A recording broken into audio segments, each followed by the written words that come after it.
A new tech frontier is emerging, and it's not Silicon Valley, it's Africa. Across the continent, startups are solving problems that global giants ignored. In 2024 alone, African startups raised over $3.5 billion, defying global venture slowdowns. Venture capital funding grew by 14% last year, led by fintech, logistics, and clean energy innovators.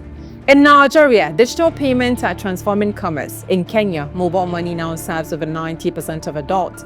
In Rwanda, drones deliver blood to remote hospitals. It's a tech boom built on necessity, not luxury, but challenges remain. Only 43% of Africans have internet access, and unreliable power still stalls progress.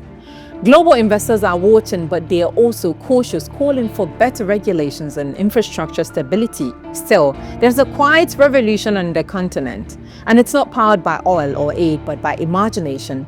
The question is no longer whether Africa can innovate, it's whether the world is ready for Africa's innovation.